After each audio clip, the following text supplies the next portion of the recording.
We probably don't have any trouble using our phones to play video games or look at social media. We could sit in front of a screen and do both of these things for at least 2 hours without losing our focus. But what about studying for half an hour?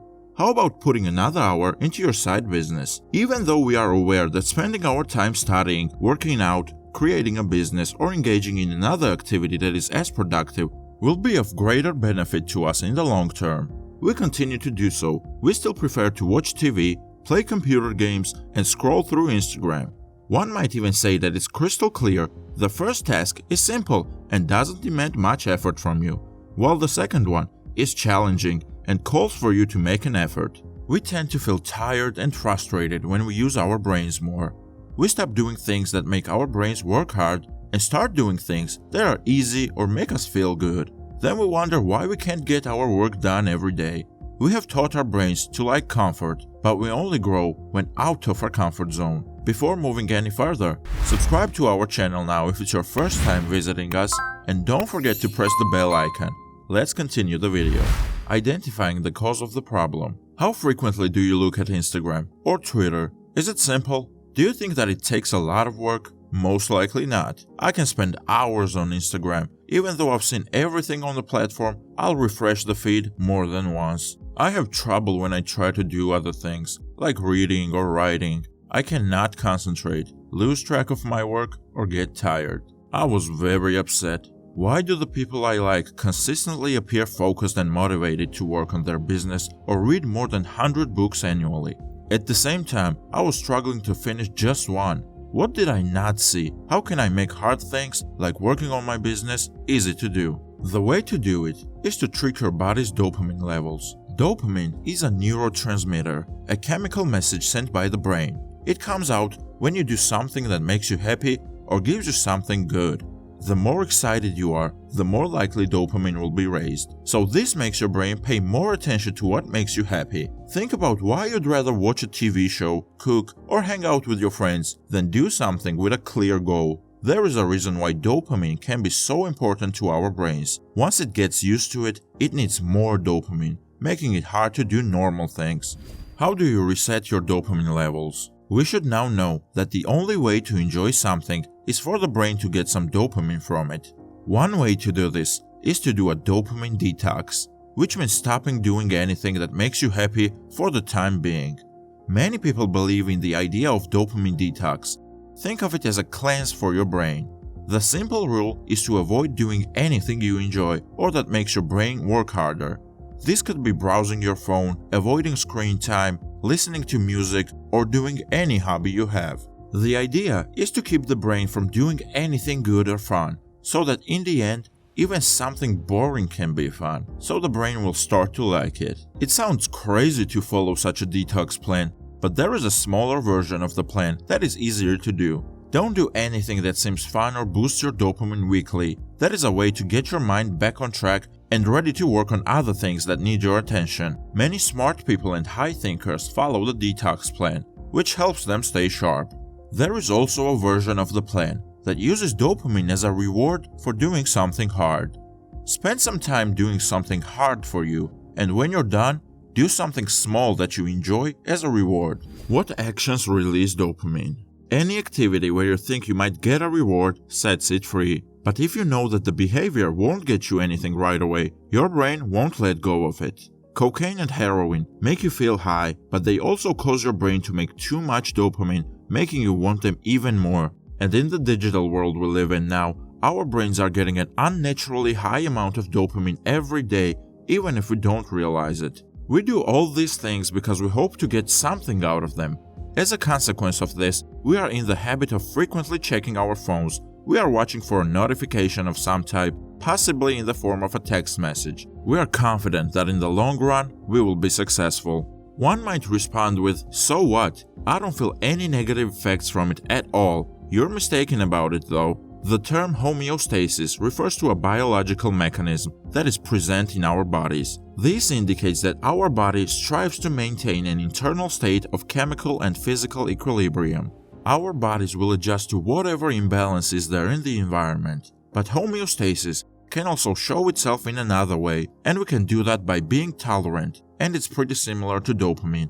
To keep homeostasis, our body turns down our dopamine receptors.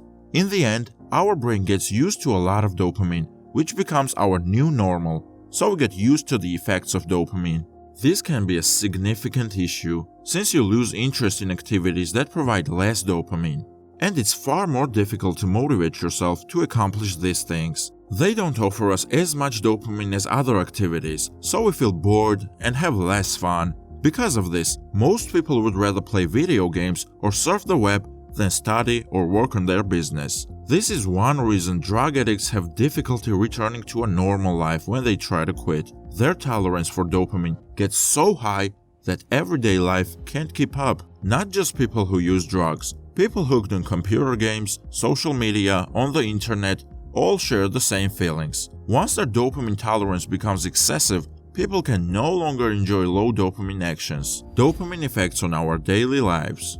Our brain makes many decisions based on how much dopamine it thinks it will get. For example, we anticipate a positive emotional response after eating comfort food. Then our brains release a chemical called dopamine. Even if it makes us feel worse, it doesn't matter. A large dose of dopamine doesn't bother our brain with its potential negative effects. All it wants is more.